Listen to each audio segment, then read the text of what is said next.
Assalamualaikum warahmatullahi wabarakatuh. Selamat sore teman-teman semuanya. Perkenalkan, saya Intan Rahma Kinanti dari jurusan Gizi Stikes Muhammadiyah Bojonegoro.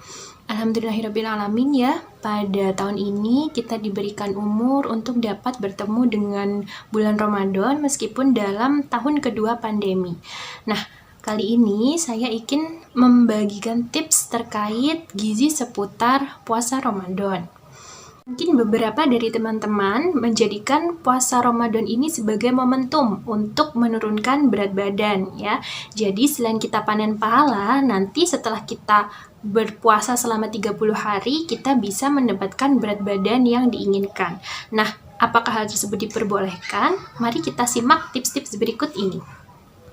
Nah, tips pertama terkait penurunan berat badan, ahli gizi menyarankan penurunan berat badan sebesar 0,5 sampai 1 kg dalam 1 minggu. Oleh karena itu, teman-teman disarankan selama 4 minggu berpuasa ya, kita hanya turun sekitar 4 kg. Jadi, tidak dianjurkan untuk menurunkan berat badan lebih dari itu, karena dapat mengganggu metabolisme dalam tubuh, kemudian juga berisiko terjadi kerusakan organ.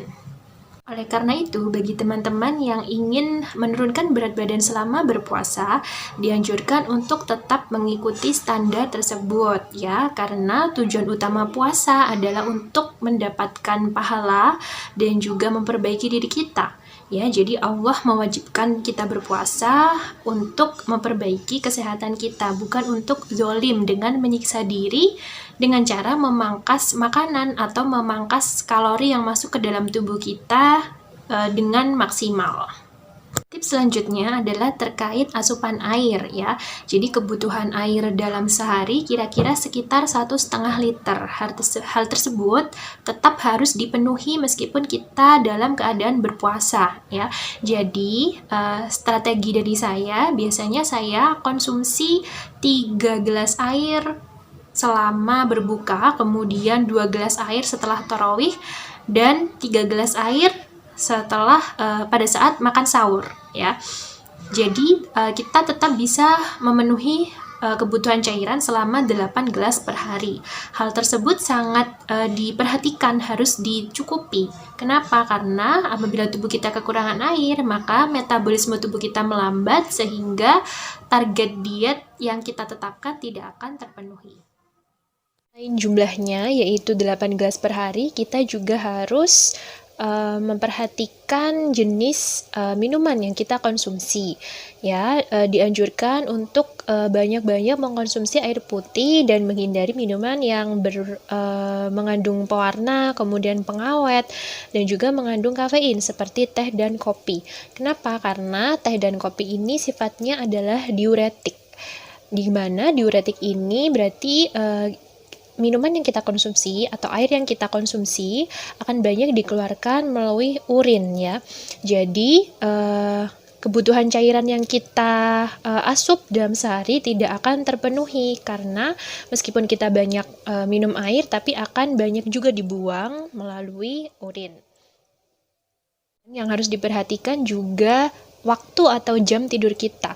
Kita disarankan untuk tidur 6-8 jam sehari, sehingga setelah taraweh, setelah darusan di masjid gitu ya, kita harus cepat-cepat beristirahat sehingga besok bisa segera bangun pada saat sahur dengan kondisi yang fit. Kemudian terkait olahraga, apakah olahraga ini diperbolehkan selama berpuasa?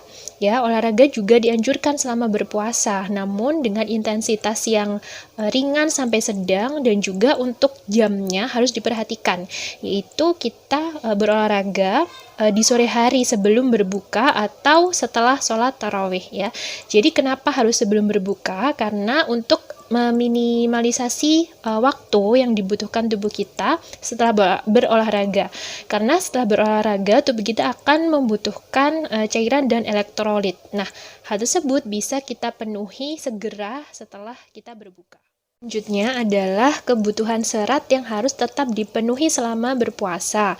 Nah, di sini saya sarankan teman-teman konsumsi banyak-banyak buah-buahan dan juga sayur-sayuran, terutama sayur dan buah yang berwarna ya. Jadi dalam sehari bisa teman-teman kombinasikan atau variasikan warnanya. Misalnya teman-teman konsumsi pisang dan buah naga merah, kemudian untuk sayurnya teman-teman konsumsi tauge atau kecambah dan juga bayam. Nah, dalam sehari kita sudah mendapatkan 4 macam warna yang tentunya dari 4 jenis sayur dan buah tersebut akan banyak vitamin dan mineral yang bisa kita dapatkan. Kemudian tips yang terakhir adalah terkait pemilihan bahan makanan. Selain yang mengandung serat, vitamin, dan mineral, kita juga dianjurkan konsumsi makanan yang mengandung probiotik dan prebiotik. Probiotik di sini adalah bakteri baik yang dibutuhkan tubuh kita, yang dibutuhkan pencernaan kita untuk dapat berfungsi dengan baik. Contoh makanan yang mengandung probiotik adalah yogurt, kefir, kimchi, kemudian tauco, dan acar. Nah, makanan yang ada di bahan-bahan tersebut dapat membantu atau mengandung bakteri baik yang apabila kita konsumsi dapat meningkatkan kesehatan pencernaan kita. Kemudian kita juga konsumsi prebiotik. Prebiotik di sini adalah makanan untuk bakteri baik tadi yang saya sebutkan. Ya, nah prebiotik ini biasanya banyak terkandung dalam bahan makanan yang tinggi serat, seperti buah-buahan, sayur, kemudian juga ada pada umbi-umbian ya. Jadi bisa teman-teman asup prebiotik dari sana. Jadi teman-teman tips gizi dari saya semoga bisa bermanfaat ya, sehingga nanti setelah Ramadan berakhir kita tidak hanya panen pahala, tapi juga tubuh kita bisa fit dan lebih sehat. Sekian, terima kasih. Wassalamualaikum warahmatullahi wabarakatuh.